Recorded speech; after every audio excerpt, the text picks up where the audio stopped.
Good morning. We're back at Seven Institutions, and we are going to play this game a little bit again. When we say Ellen Kozowski.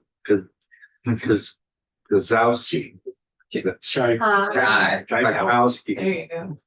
Tchaikovsky. Yep. Thank you very much. We'd like to get that right. And I know that Senator Major had it right. And I was going to ask for a little coaching before we got here, but Ellen got in on us, and so thank you and welcome, and have you back. No problem. Yeah. So Ellen Tchaikovsky, Office of Legislative Counsel. You got a picture of the chai tea. Yeah. And the cow. Let's see. There we go. I am going. So Ellen Tchaikovsky, Office of Legislative Counsel. So yesterday I was here briefly. And you asked me to review some of the language that was proposed related to accessory on-farm business. And I did that. And for today, I provided you with a couple of options to rewrite the language slightly.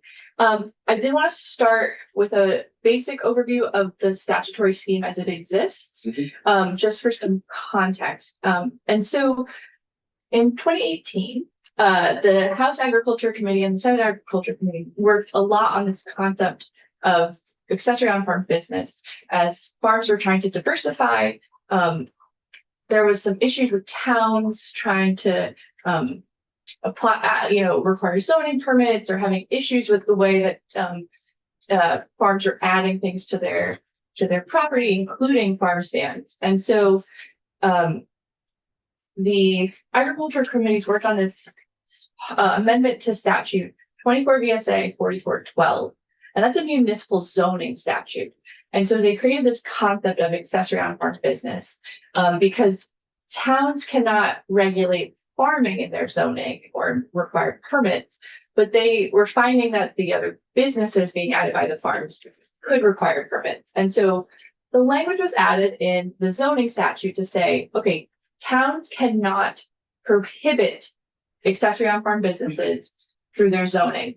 They are allowed to have some oversight using the site plan review process, and that's a much lesser form of a zoning permit. It looks at lighting, parking, and signage on the property, as I think screening also, but it's the basic is, do you have signage, lighting, and what are your parking facilities? But you can't apply any other regulation to the property if it is a accessory on-farm business. And there was a very specific definition of that created, which is it required that the business on the farm be on the farm and operated by a farmer who is regulated by the RAPS. And the type of business could either be a storage, preparation, processing, or sale of qualifying products, so things grown or raised on the farm, or educational, recreational, or social events featuring agricultural practices or products. So there's sort of two types of things: the selling of things at the farm or these sort of events. And there was a requirement that they have a connection to the farm itself. So educational, recreational, social events that feature the agricultural or qualifying products from that farm, or both. And so it was more limited than just any kind of events. And this, so there's all these things are defined in this part of the statute. And this was only a zoning statute. It was not an Act 250 statute. And that's because under Act 250, farming is exempt from Act 250. And the definition of farming includes the selling, storage, and processing of products already. So the farm stand issue wasn't really an issue under Act 250 because they were already exempt. But what wasn't exempt were these events. And so that. But you did say social. Yep. Yep. But that's just on the town, and it's not the Act 250 part of it. Correct. Yes. So did they miss it? Act 250? Did they miss it? Are they? I hate to say, is Act 250 overstepping? But is Act 250 overstepping? No. So this statute that I was just referencing with the social, that was created in 2018, and it was just for municipal. It was not for Act 250. The Act 250 language that is being discussed only came up last year. In the meantime, there have been businesses that have, if they are holding these events that live under Act 250, some of them have gotten Act 250 permits for the events they're holding. There's an additional statute, but part of the Act 250 statute that says if a farm is doing something that isn't farming, the Act 250 permit is only allowed to attach and dictate conditions on that part of the farm that is just for the commercial aspect. And so Act 250 has addressed it just in a different way. And so this language is being proposed as sort of trying to extend that exemption. And that is something that your committee is interested in, and it is a policy decision. But this isn't the first time it's come up. I just wanted to say, like, this is something that had come up and is addressed in a slightly different way under Act 250. And so the language I would propose, and we'll walk through, changes the language slightly to address the system that already exists under Act 250 for this kind of situation. So Yes. And I just want to understand it for my own brain. sure. So it seems like Act 250's come in and said the building isn't compliant. But everybody else says the building's compliant. It seems like Act 250 is punishing the event more than they're punishing the building. But by punishing the event, they punish the building. Just seems like that's what's going on here. And we're just trying to see if we could thread that needle to get it the right thinking. Mhm. That makes sense. Yeah, and I guess I just wanted to highlight that this isn't actually new. This has come up Right. in a few different formats a few times before, and I do think it is challenged, and this statute is complicated, and so it's not simple. I had to spend some time thinking through it last night too, and I've been working with it for a long time. So this is not a simple statutory scheme. And the decisions under Act 250 are always site dependent and fact specific.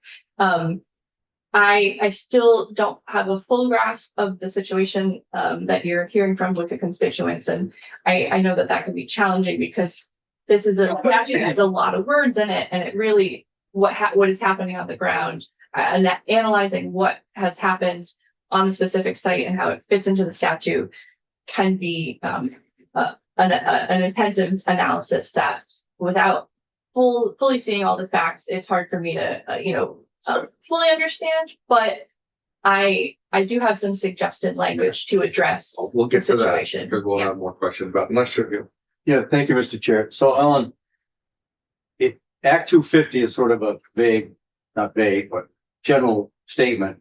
As I remember, it was a district coordinator for DEC or for the Environmental Commission. There's 14 of them. 9. How much interpretation can a person that sits on one of those commissions that make with respect to what's in statute? In other words, it seems like there's a conflict here between what the town, and I realize we're talking about two different things, but what the town considers to be farming or agriculture and I guess it's an individual that made this decision to send the notice to the farmer that says you're not in compliance. So the staff of the district commissions do this kind of analysis all the time. They issue dozens of jurisdictional opinions every year, and that involves looking at the statute, looking at the site, and determining based on the facts at that site if it needs an Act 250 permit. And so this is something I think they are generally well practiced in. This isn't a new thing. I think what was interesting for me last night to look through is that the terms they're different systems. The law for Act 250 is different than the law at the municipal level, and they've evolved over time. So Act 250 looks at generally the type of the activity. Is it a commercial activity, industrial activity, activity by the government or for a governmental purpose? And then farming, logging, and forestry are fully exempt. And under the definition of farming, there is a long list of things that count as farming, but things that aren't farming, which are generating revenue, are considered commercial and are not exempt. Whereas at the municipal level, they have they use some different definitions, including the farm structure definition, which sort of, regardless of if a commercial activity happens in the farm structure, it's still a farm structure. And so that is one of the differences, whereas Act 250 is looking at that activity, not necessarily if the structure is considered part of the farm. It's what is the activity, and Act 250 regulates commercial activity. Did you read the JO? I haven't I seen did it. not, so I no, don't- I haven't either. Did it reference a criteria when it was issued that this is why we feel the way that we feel? I haven't Okay. seen it, no. That would be good to know. Yeah, and it wasn't posted yesterday. I don't think they submitted it to you, so I haven't seen it. But I suspect that there has always been this sort of question under Act 250 of at what point is it farming that's exempt, and there's a list of things that are part of that. But when they're not doing a farming activity, that becomes commercial. And sometimes there's gray area between there, but the list of the definition for farming does include the things you think of as farming, but it also does include the sale of the goods and the preparation of the goods. But once you start getting into these events or other things, that is where it becomes under Act 250 a more commercial Yeah, I understand. aspect. Okay, thank you. Yeah. And this is policy that it is a policy question. You can address it. And so last year, what happened was there was a merging of these two concepts. And so for the first time last year, accessory on farm business was added to Act 250, and it was a partial exemption was created. And so last year's definition for an exemption is in 6081T. And so it does say that no Act 250 permit is required for an accessory on farm business for the storage and sale of qualifying products, or for the preparation and processing of products, as long as 50% of the products are coming from that farm. And so this was one of the other issues, is at a certain point, when a farm begins processing and making value-added products like jams or pies, and they're introducing products that weren't actually grown on the farm, that's where Act 250 has said, you're no longer farming because you're using products that aren't from your farm, you're using products from elsewhere, and that's a commercial activity that we generally regulate. So this partial exemption was added saying, okay, if you're doing that work, and as long as 50% of what you're using, it comes from your farm, you can still be exempt. But those businesses that are using products that come 50% from off the farm will potentially be regulated by Act 250. And then there's the statement that says there is no exemption for farms that are hosting events or farm stays. And they would only trigger Act 250 in that event if they are constructing improvements for those things. And so that's what Act 250 is triggered for, the construction of improvements for things on the farm that would be commercial. And so the requested language would be to address that, saying as long as the structure is primarily used for farming, then it could also be exempt. And so I did look at the language that was provided, and I'm going to share my screen just so I can walk you through it a little. Oh, I don't even have it open yet. But I provided it a couple different options. Yep. I'm looking at 2 or 4. And it's because I was having a hard time just figuring out where in the statute Caroline was proposing to insert it. And so my first reading of her language is that, sorry, I'm so bad at, I never bring my laptop. So if you, it looks to me almost that she's proposing to replace the whole statute. And so that's the first sort of option and it looks like it's instead of having these different options. And first of all, we're just really kind of interested in what the attorney would do.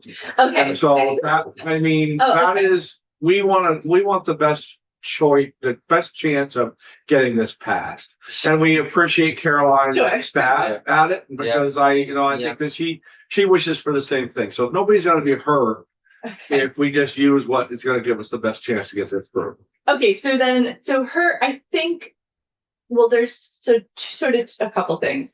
I read her proposal as a full exemption, including using farm structures, which is sort of this first option. The more narrow version, then I have an intermediate option, which is also using her language, but I guess my proposal is the very last one, which is, okay, there isn't generally an Act 250 exemption for hosting events or farm stays, except for hosting events if the structure is used primarily for farming, including newer existing structures.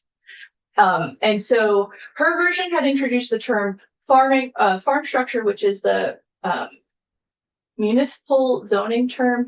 I don't think it's necessary to use it. I think using the phrase primarily used for farming works, and it uses the existing Act 250 definition. But I think the version on page 4 is the sort of narrow and most succinct way to accomplish if you want to allow there to be an exemption for hosting events in a structure used for farming.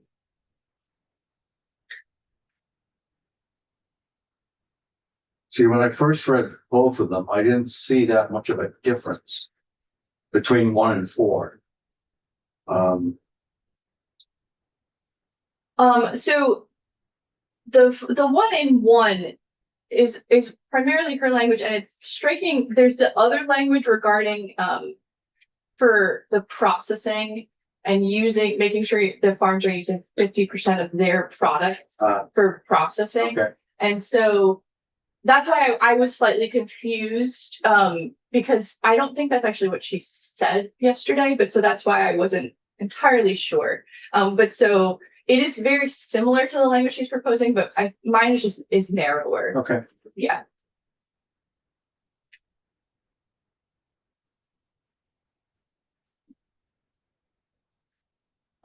I would also add, as an aside, jurisdictional opinions you can ask for a reconsideration of them.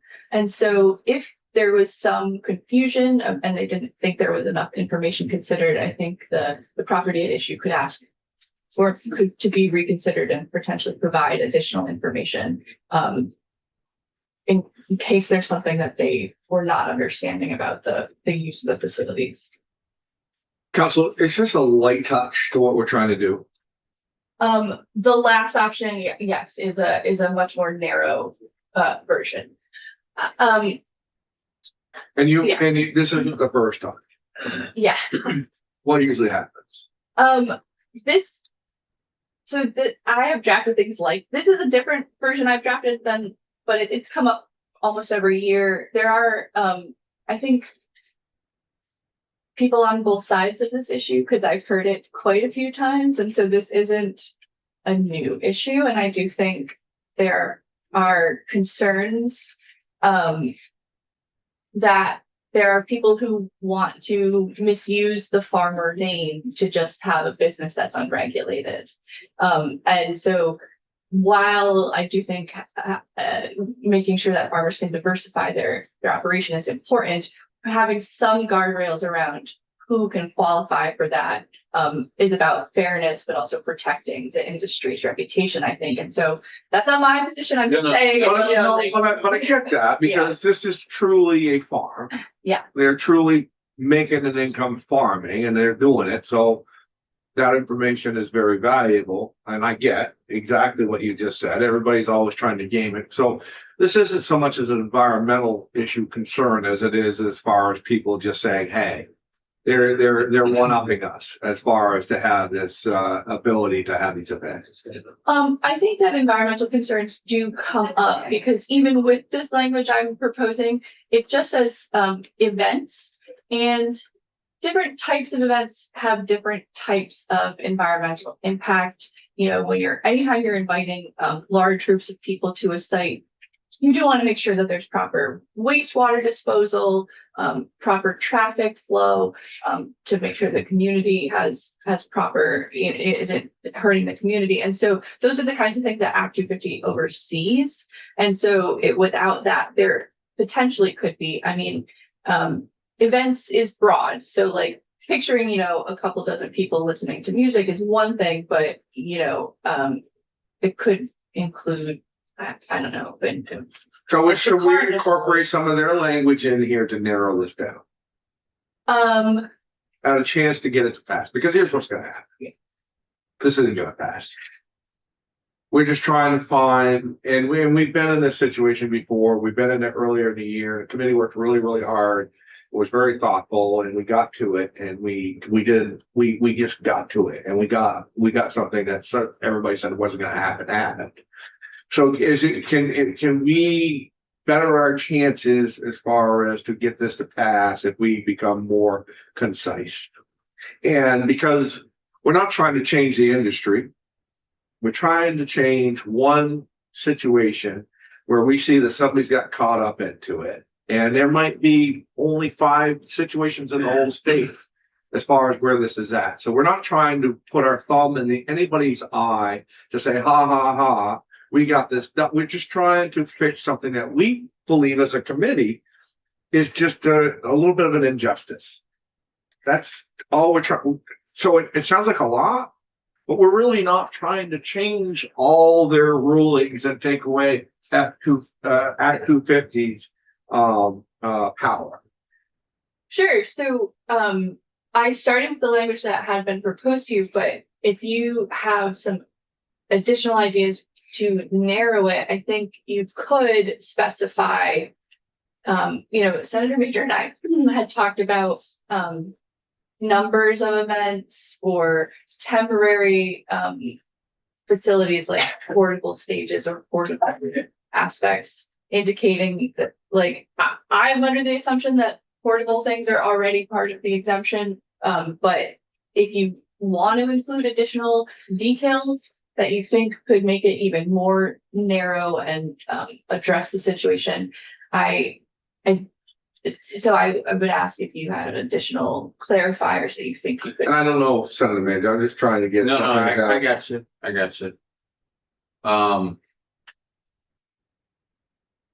I don't want to speak out of turn. I guess that's fine. And add something or delete something that then won't cover what we're trying to do in the first place, I'd like to narrow it down enough, and I get, you've got people you got to talk to. It's not even that. I don't even want to make it a carve out. I don't want to make it a carve out just for those folks. I want to make it a carve out for what I would deem, dangerous words, reasonableness. Yeah. I also I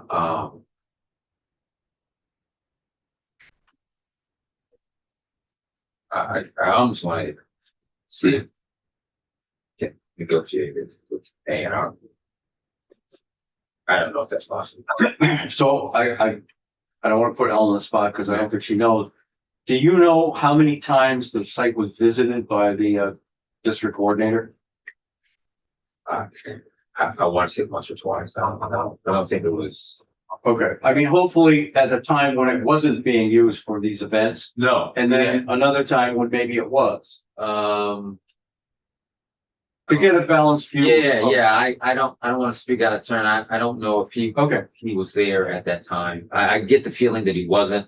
I think he knew about it because it's a fairly popular. Yeah. And then he looked at the barn and then said that should be under Act 250. So then, as Ellen pointed out, he could ask for a second look at the JL, the jurisdictional opinion, if he chose. And then the other part of this, and I'm not sure, do they charge for, and does that trigger? It's optional. You can, but if you, that's exactly it. If you can, if you want, donate something, but they'll let you go in This is the Feaston Fields. Yeah. And I don't know whether that would make any difference in the way, the district coordinator viewed the situation if it was, because a lot of this seems to be tied up with sales of farm products and, No, even, donations count. okay. Yeah. It's just an idea. Yeah. And any other idea that I had, and I don't even know how it would help or not, I just want to put it out and get out of my brain.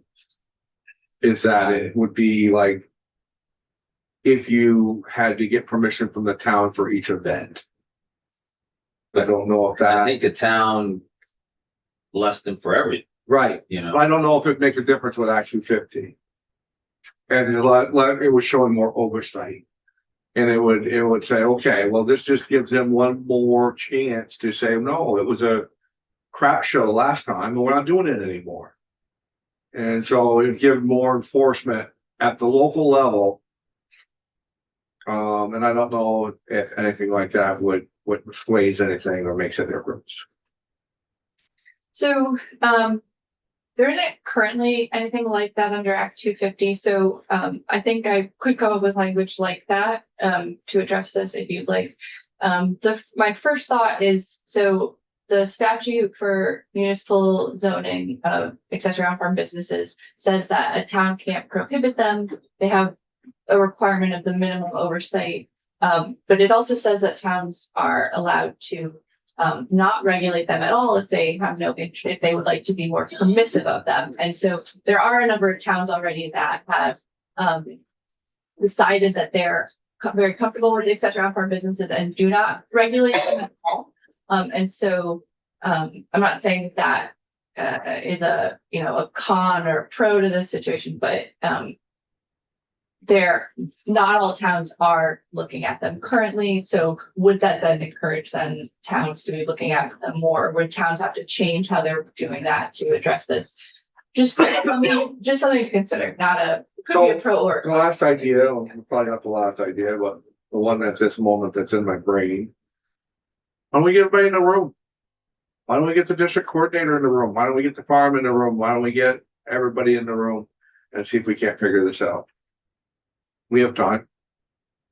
And I agree. I can also see it. If this is gonna go to A&R, I'd also like to see if A&R instead of. Well, if we get the people that are making the rub on it, come in the room. And Yeah. I'm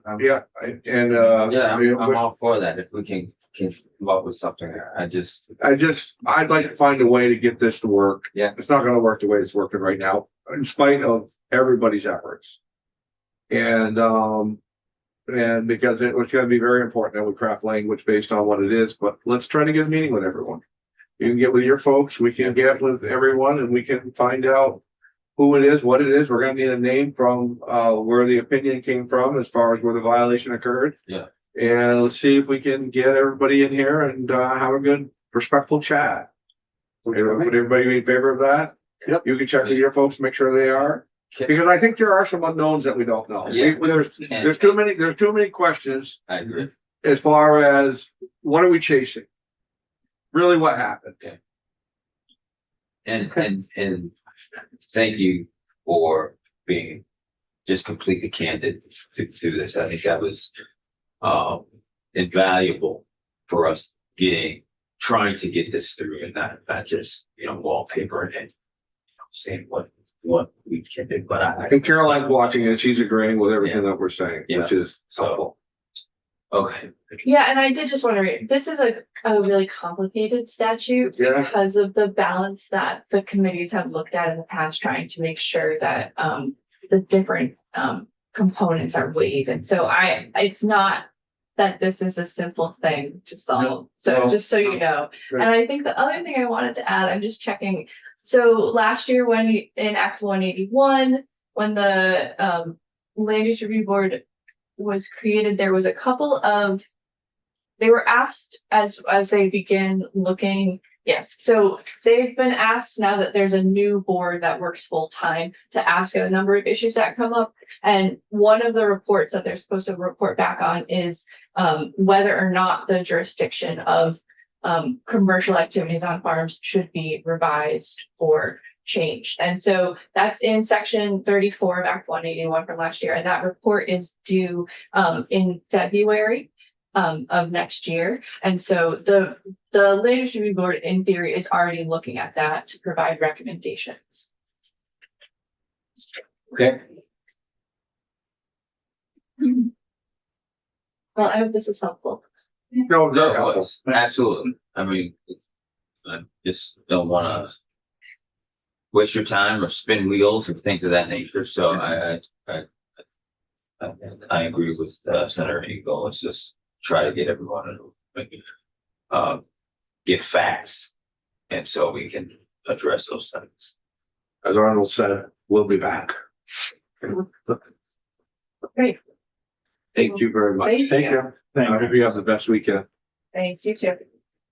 The best. Yes, I will try.